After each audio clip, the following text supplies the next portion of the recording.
Welcome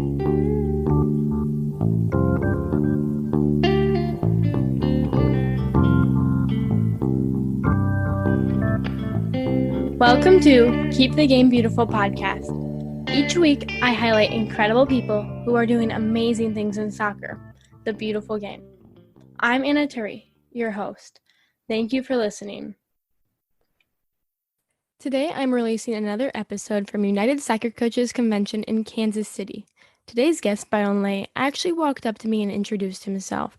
I think that is an amazing thing to do at convention. You don't always get to meet everybody when you're in that big of a setting, but putting yourself out there and getting your story heard is so important. He has an immense love for the game, and this is something that is very obvious while we talk. Today, we talk all about his journey in the game, his playing career, a little bit of refereeing in there, and now what he does in his current role and how he helps players succeed. I hope you enjoyed the episode.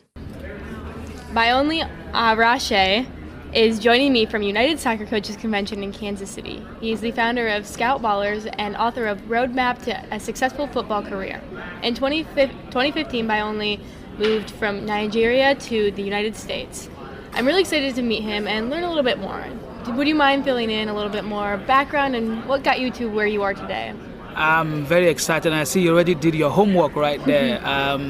Well, I came in here in February 2015, as you said, so it's going to be 7 years in about a few days. And one of the reasons why I choose to venture out to the United States was finding that one of my current company in the United States, ScoutBallers LLC, that the atmosphere that I was living back home does not give me that opportunity to be able to build the company and be successful at it. I mean, at the moment, it's not like we are all out there, but that's one of the reasons why I'm at this convention, to seek validation about the idea, to think what coaches think about the idea. And but before that, I've been a broadcast journalist since 1999. After I finished from Government Technical College, I was employed as a technician to switch off transmitter on and off in the days of the analog transmission. I worked with a TV station called MITV, but like every one of us, there was somebody that discovered me, my former mentor. He figured that whenever I switch on the transmitter, I will run into the production department and be watching them and see what they're doing there. So I didn't know he was watching me for some months. So he was like, son, I don't think you're going to be an engineer.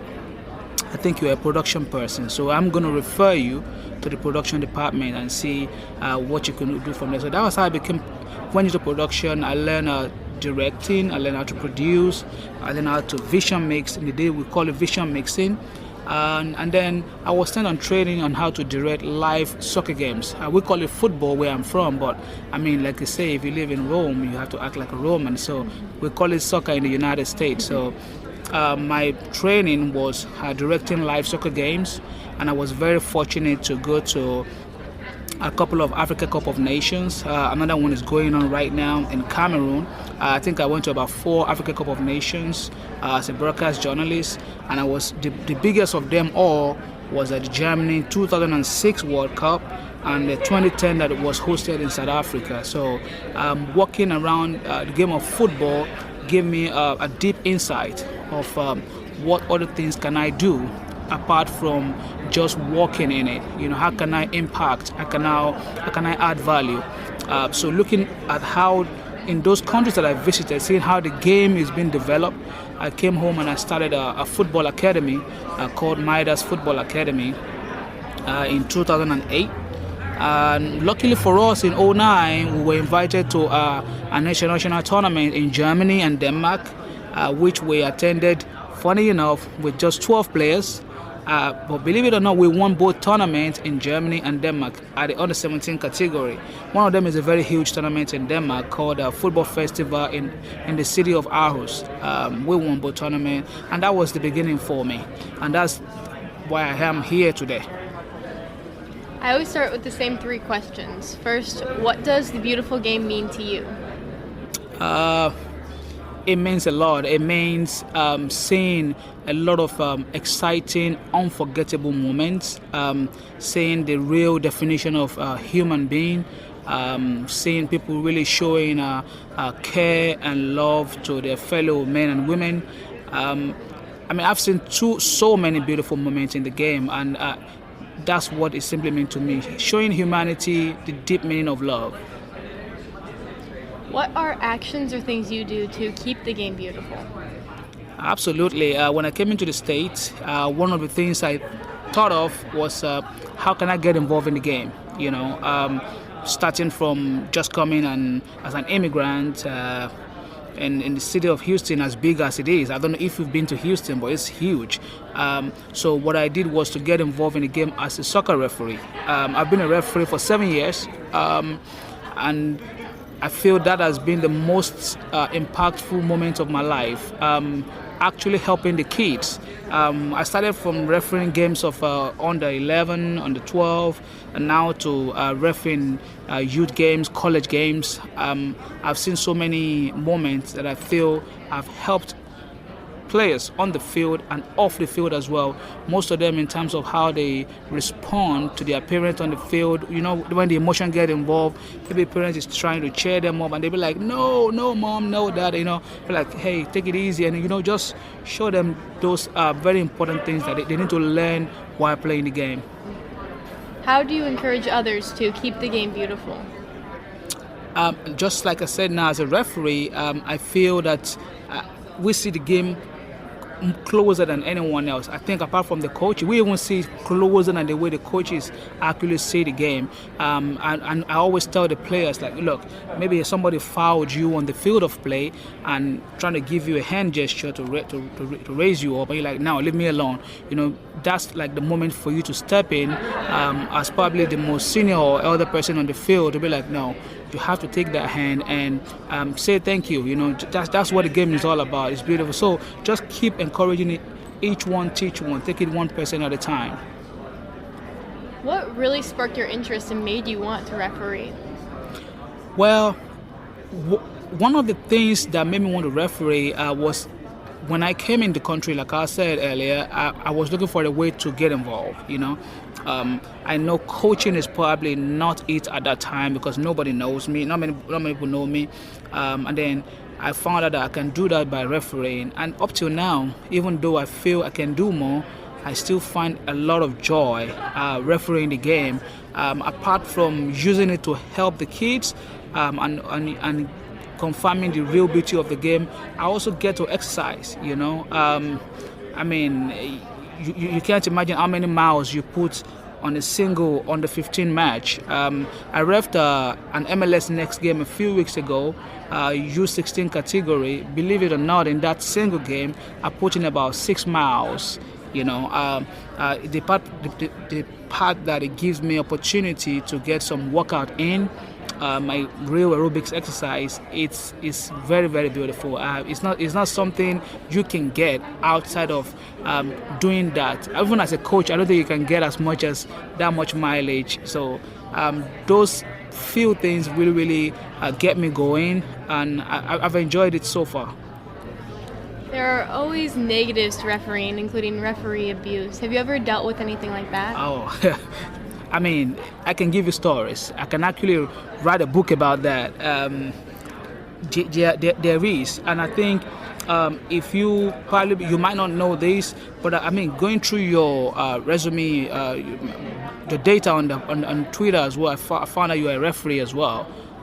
So I know you probably have experienced the same, but you might understand it deeper. It's one of the reasons why there are not many referees in the United States, because the parents, which we understand as a referee, that is an emotional game. The coaches, they don't understand it as much as we do, that we understand their emotion, right?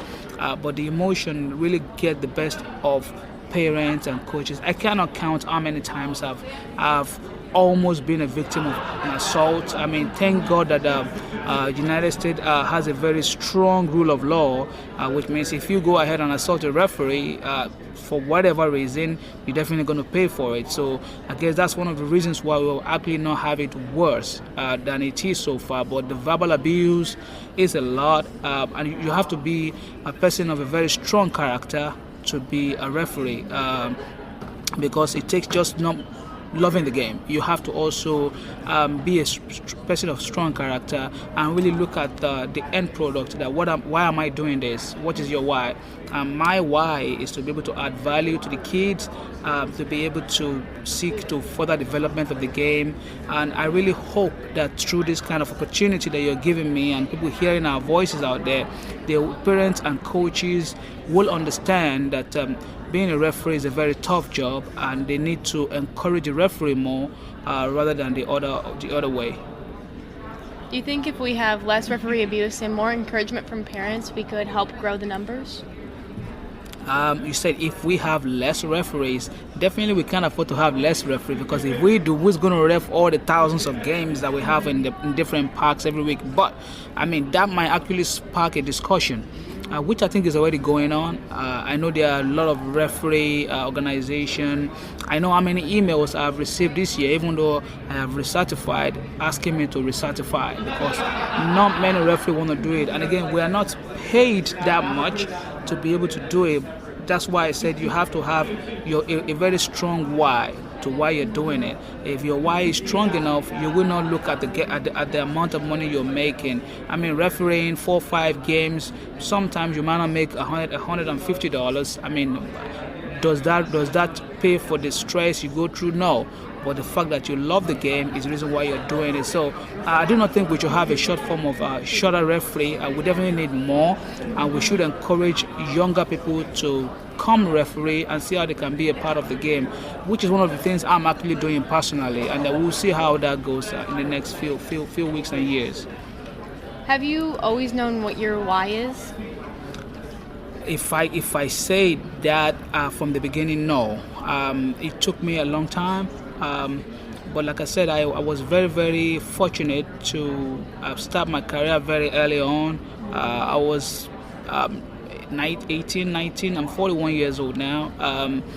Not many people have the opportunity to be mentored at that age, to be able to, for somebody to see them and see what they are capable of, and see that they are capable of more than they are doing at the moment, and then recommend them for something bigger.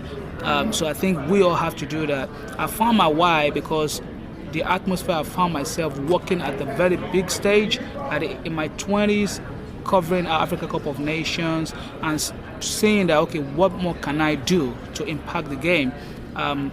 Further kept confirming that, okay, I think I can do more. And then when I came back, looking at the rate of young people not knowing what they want to do, there's so much peer pressure, social pressure, environmental pressure for, okay, what am I going to do? Actually confirm that I can do more. But more importantly, when I came to the United States, and I'm sure you did not know this part of me, I actually work in the criminal justice system in the state of Texas, and seeing a lot of young people incarcerated was the clear picture for me.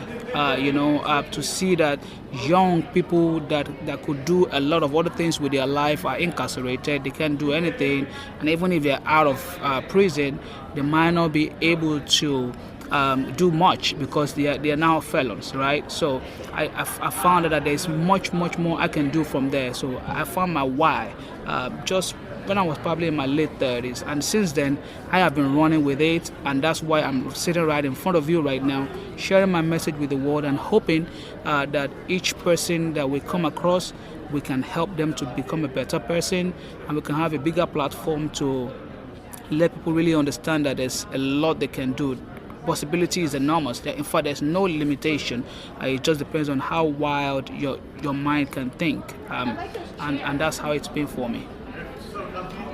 How have you really worked to help people throughout your years?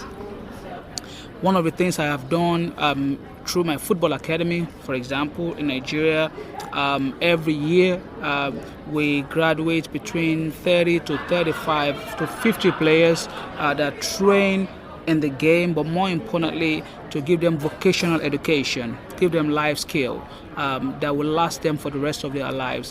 Because I feel that not many people that are playing the game will go on to become a professional. So if you are not able to make it as a pro, what other option is available to you? So I figured that, okay, you can actually learn a trade while you are at the academy. You can learn auto engineering, fashion designing, computer-related subjects, and broadcasting, which is my personal favorite. That's what I'm doing with my academy. Also, back in Houston, I make myself available. I'm a member of a Rotary Club of Alvin to speak to young people in high schools, telling them the impact that criminal justice can have on them, that they can either make it or break themselves at that stage of their life. You know, when you're in high school, most of the lifelong decision is made at that age of your life, and letting them understand that you better find your purpose at that early on, or you might not do very, very well outside of that particular stage. So encouraging them and seeing how much that has changed and still looking forward to do more is something that keeps me going every day. And my company, ScoutBallers LLC, is the biggest one, of course, giving a bigger platform to young people in any part of the world that have skill in playing sports or football precisely, to find an opportunity. You can be in Gambia, or you can be in Argentina, you can be in Uruguay, you can be in London, for example, by using our platform, and use our platform to find a college scholarship in University of Michigan and University of Houston. That's what that platform is hoping to do for young people in different parts of the world. So my life is all about service, and I'm really, really hoping to be able to do more for young people. How did ScoutBallers really come about? Well, that happens based on all my experience in football industry, working as a broadcaster, going to tournaments, being a football academy administrator. The first thing I did was to put all this experience in a book, to let people know that, look, there is actually a pattern, there is a system you can follow to become whatever you want to become. Either you want to go through the path of becoming a professional, or you want to go to school, that you can actually do it. I can call myself a success, but I'm very excited about where I am at the moment, that I'm successful with my life. But all those experience put together, I look at it that the major challenge for folks, especially outside of the United States, is that they do not have that link, that bridge between training every day and hoping that somebody somewhere will discover them, and actually having that platform that will help them to be discovered. So I feel creating ScoutBallers will help to bridge that gap.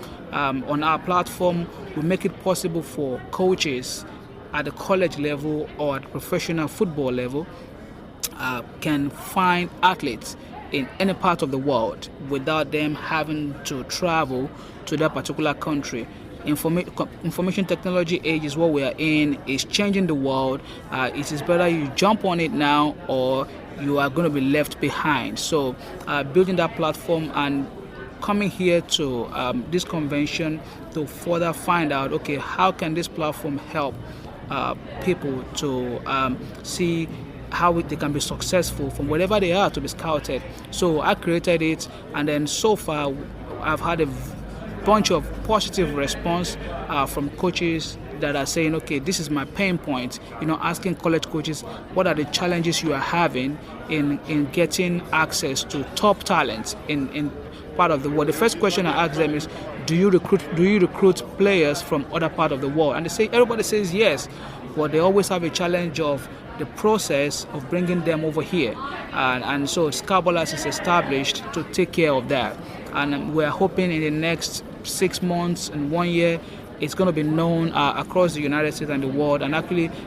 having a real-time success. So that's how it came about, and that's what we are hoping to achieve, to connect players or athletes to colleges where they can play the game they love and also earn a degree at the same time, or to connect with a football club in Europe or even here in the United States and be able to play the game professionally and earn money to survive.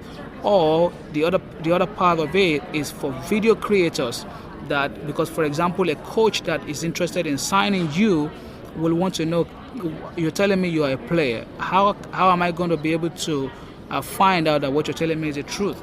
So you need video highlights of your games. So we're providing jobs for video creators in different countries and neighborhoods to be able to come on the platform as well. So if a player in Argentina needs a video made, we can easily direct you to that video creator. So we're also providing jobs on ScoutBallers platform. So I'm excited about it, and I'm really hoping that it's going to bridge a lot of gap and be successful. What do you do to grow your program?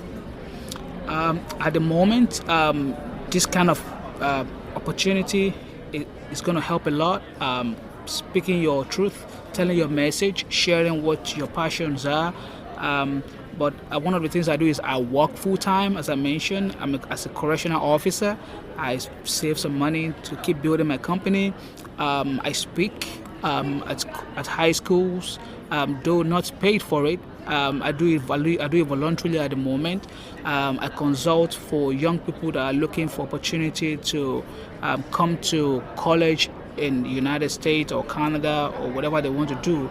And more importantly, I sell my book that I authored. I authored the only guidebook for football players that actually want to play the game, to give them a guide. Because if you don't have a strong foundation, there's no way you have your chance of making it to the top is not very good. So having a strong foundation will help in getting you there early.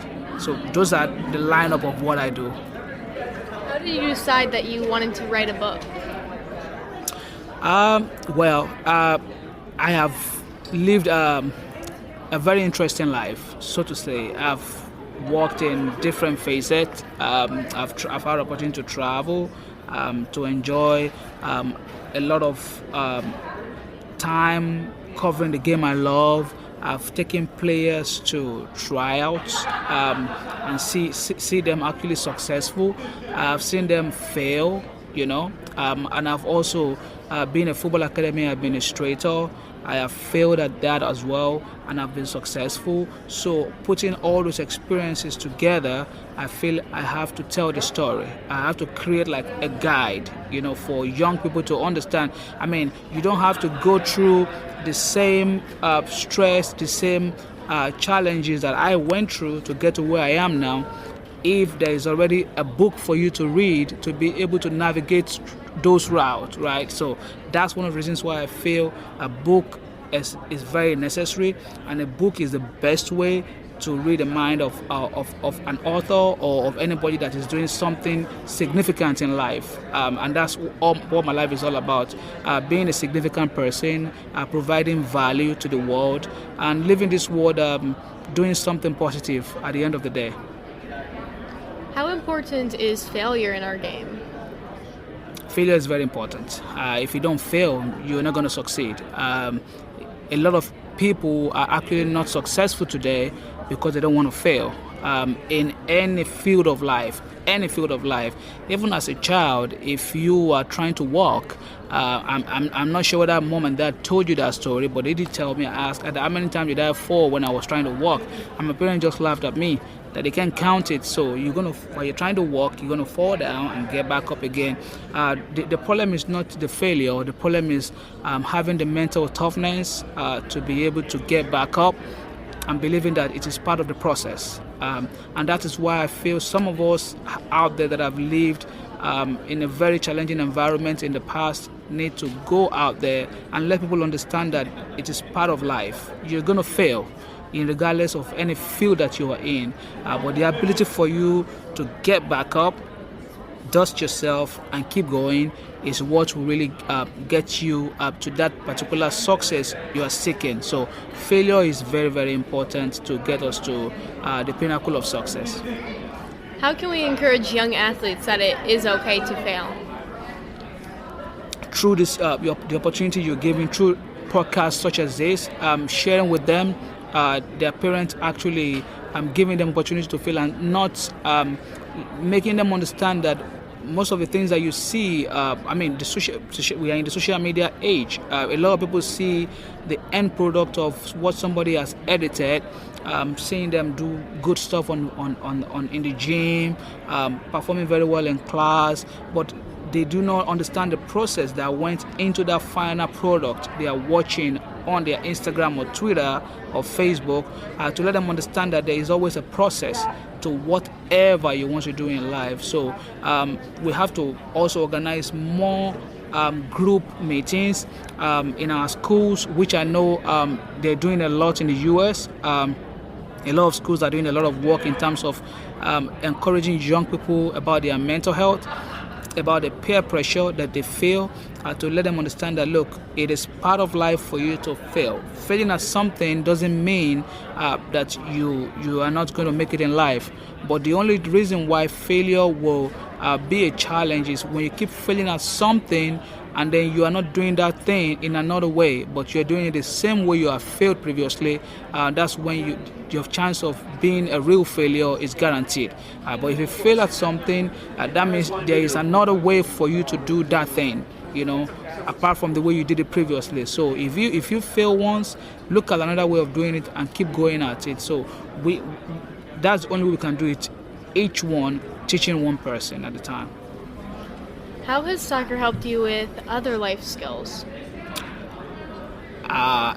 In a lot of way. With your first question that you asked, why do I think soccer is a beautiful game? I mean, soccer is it's everything. There is no part of life that you cannot understand by watching soccer. Even as a referee, as a coach, as a player, there is always a process. Soccer will tell you that you should start the game early if you really want to be the best player. Lionel Messi, one of the all-time best soccer player, was discovered in his teenage years when he was probably 13, 14 years old, playing the game in Argentina. And the talent was obvious there, but he did not become Lionel Messi at the age of 13. In fact, he did not become Lionel Messi at the age of 15 or 16, until he started making his debut for Barcelona at the bigger stage. So he evolved from that boy that was picked in Argentina, brought to Spain, keep training every day, and then became what he became, and he has done it all. The same thing goes for the other one, Cristiano Ronaldo, or any other person that have done the business at the pinnacle of their career. The same thing about life, that everything takes a process. You have to take it one day at a time, believing in your goal, farming it, and actually doing the work, not expecting mommy or daddy to hand you anything, because nobody's going to hand you your success. You're going to have to work for it. If you want to earn a degree in a particular subject, you have to read your book. If you want to become a lawyer, you have to read your book. If you want to become a doctor, you have to read your book. You have to face your studies 100%. If you want to be a success in your field as well, you have to practice. So soccer is can actually be defined as life, because you go through the same process in every field to be whatever you want to become. So I'm excited being in the game, and I really, really look forward to achieving a lot of success and telling the stories to much more millions of people, and then for them to go ahead and pass it on.